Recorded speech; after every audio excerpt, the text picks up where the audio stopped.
after lunch, I set off and once again, I'm alone. I'm guessing that there's still people eating at the restaurant, and some people cut their day into half. Like just now I was already near 13 kilometers and they were checking into the hostel, and it's kind of early, but I think they want to give themselves plenty of rest. If I'm there about 2 p.m, I wouldn't know what to do for the rest of the day. But anyway, I'm sure there's people who just walk whatever they can and then take bus or taxi. So after I left the restaurant, I'm on my own again. Only saw a Korean couple cycling where I'm going, and another couple, older couple from, I don't know, Spain, just cycle against the flow and don't see anybody again. Actually, I think I'm feeling much better when I'm really walking alone. Just admiring the scenery, even though the weather is hot. Adios. So the American ladies are in high speed and I let them pass me. I miss my friends at this point because we always motivate ourselves. Though I also enjoy my solitude moment. And so one thing that I think I don't really need to bring to reduce the weight is the iPad. I was using it to listen to songs on the train, but other than that, yesterday I was too tired to even bring it out. And instead, I don't know, maybe the electric kettle will be a good item, since like certain hostel don't even have kettle. I don't really see kettles even in private rooms. There are no toothbrush, but they only provide shampoo, body soap, and that's it. For that. If I want to lighten the pack, should I bring electric kettle? So that, you know, when I'm too lazy to walk the 10 minutes to get dinner, I can actually cook noodles, cup noodles in the room and rest early. On tomorrow breakfast, I can make my own coffee. Well, most of the albergues here have a kitchen. That's why tonight's hotel don't have good reviews, because they don't even have a kitchen. There are some good reviews also.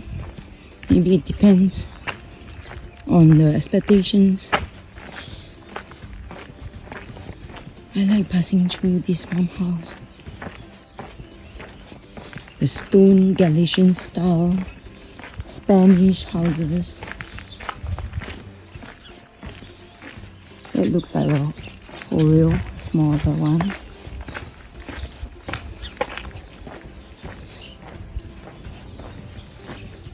I wonder if people still store their stuff and food inside. So this town that I'm passing through is called Ligonde or Ligondi. It has facilities, albergues, casa for peregrinos. People want to stop here about 16 kilometers from Porto Marine. So actually I'm just 4 more kilometers to my target, and it's only 3:20, so I'm not sure whether I will walk all the way. The last part down slope has been pleasant, but now I don't know what's awaiting me leaving this little town area.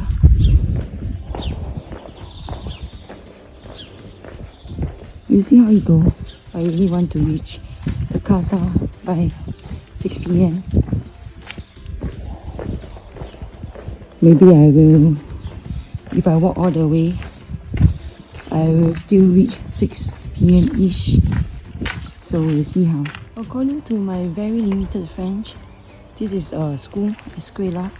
Should come to think of it, don't really see many kids in this countryside or on the Camino. Oh, it's a very steep path. So I'll continue talking after I reach the bottom. I'll probably need my walking sticks right here for this. So that was the village Ligonde.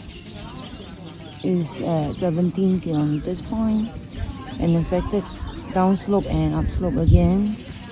And now there's a lot of people chilling this cafe stop point, but just carry on going upslope. So actually it's only 3:30 p.m. 3 kilometers to my cutoff.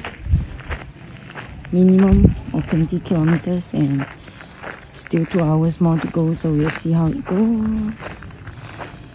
According to Google Map, it's 10 kilometers to my lodging and estimated 2 hours walking, but Google is quite lousy for estimating pace and distance, so I don't think I can make it in 2 hours.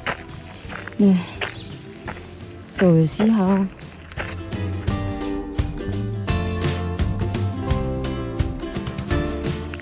Okay, so now the downhill is in comfortable part again. Just on the town, less than 1 kilometer away from Ligonde. Starts with an A. Also have some albergues, casa for people to stay. Guess it's easy to do sort of like a Airbnb or bed and breakfast business, as long as you have a plot of land along this Camino route. And the Camino de Santiago is getting popular these days.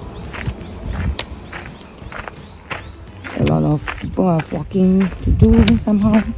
Popularity went up, and how I get to know about this is also because Facebook page suddenly appeared on my Facebook newsfeed earlier this year.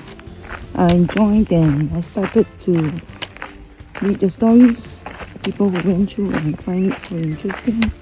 Decided to book a trip to Spain I only decided in March, and I quickly book all the hotels, did some planning. Did not come across any fountain. Oh yeah, it's almost 4 p.m. and I'm almost at 80 kilometers. But strangely today I feel like I perspire, but I don't need to drink that much water. Maybe yesterday I also drank too much water, that's why I threw up. Not sure whether there's a fountain for filling up water. But I'm carrying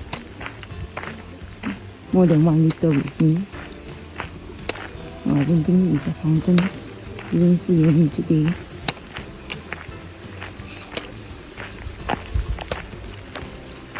Anyway, I feel like it's okay to buy water from those little bars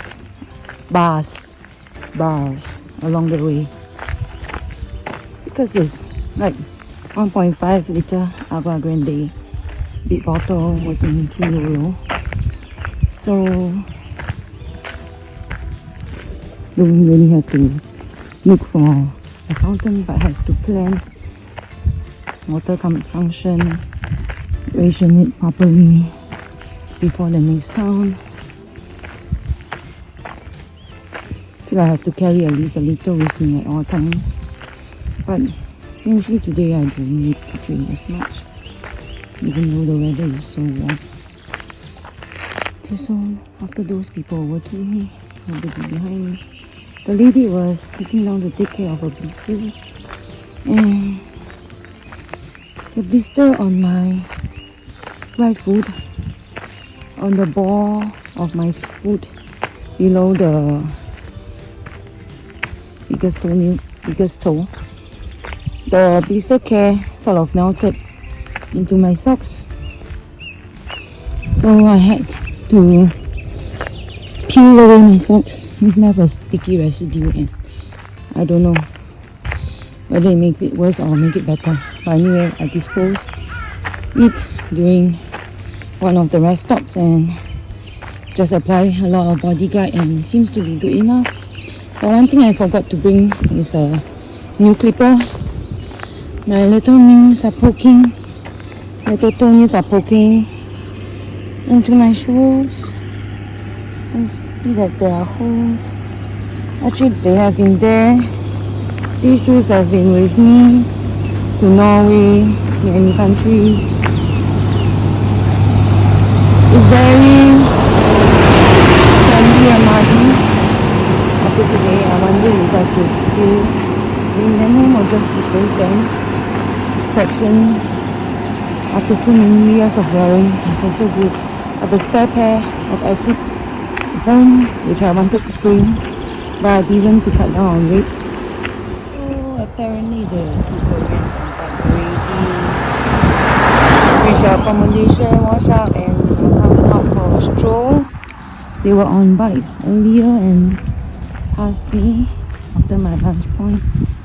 So I was thinking for those who didn't pre-book the accommodation, there's flexibility as they can just stop when they are tired, like at the 18 kilometers, 19 kilometers. Okay, the van and the car, I think it's a taxi, almost had an accident because they tend to go very fast since there are very few cars on this road. And those who do the Camino on bike have to be very careful and going down such a slope also. For me, I'm not so skillful, so of course I might. Oh, it's not a taxi. It's a lady driving a private car. For those who did not pre-book, I wonder if they walk into one of those accommodations, Casa, Abogays, Airbnb. Just now, maybe they can just stop and as and when. So I'll just quite likely to stop in an hour, whichever town I hit. I can see that the next town are upslopes over there, so not very keen to go all the way. Anyway, as I was saying, it's 4:15 and I just checked, already reached 19 kilometers, so mileage wise I've hit my target. And want to rest more because tomorrow is going to be a long day, but I might be doing what I'm doing today just to enjoy the Camino more.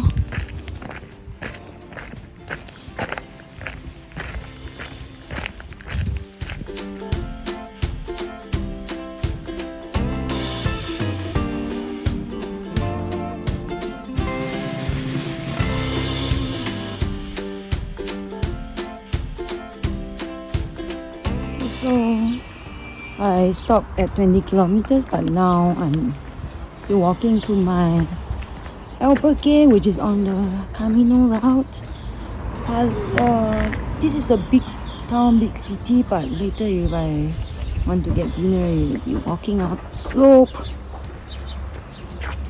And what happened just now was I went to the cafe, bought ice cream, used their toilet and asked the wait staff to get me a taxi, but no taxi available at this time, so he kindly offered to send me, and I also give him actually I think the normal taxi ride is only 10 euro, but I only had 20 euro and 5 euro, so I just give him the 20 for his kindness. Now I'll be stuck and drop me off, and so I'm still quite okay, energetic after the drop off and walking to albergue. Hopefully it's the one up in front.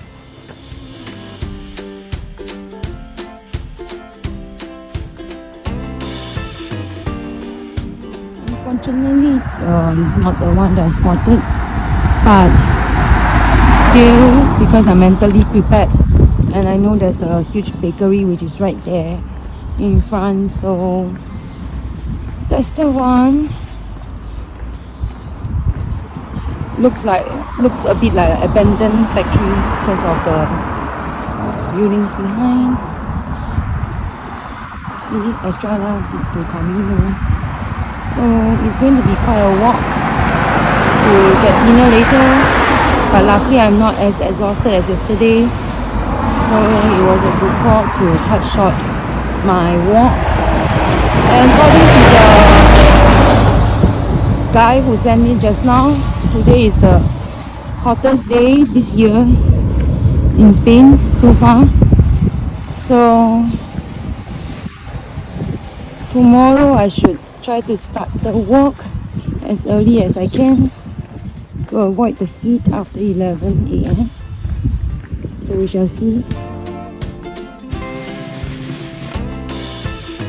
So I'm closer now. This is the bakery thing for those who want to get something to eat for breakfast. They can.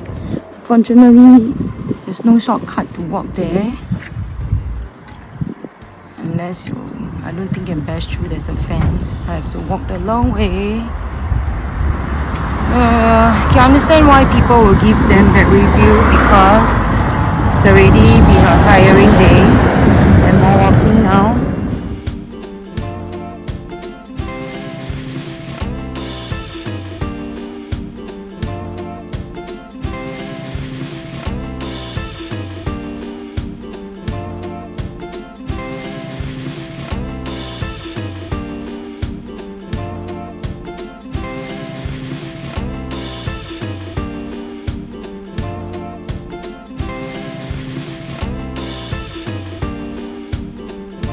So got to the room, definitely prefer Porto Marine as a small town. This is like a bigger town. No personal touch, no nice views. Just very factory-like. Nobody to welcome us at the reception, but there's quite a lot of people on the Camino staying here. Saw their backpacks still at the reception, but for one night stay I guess it's fine.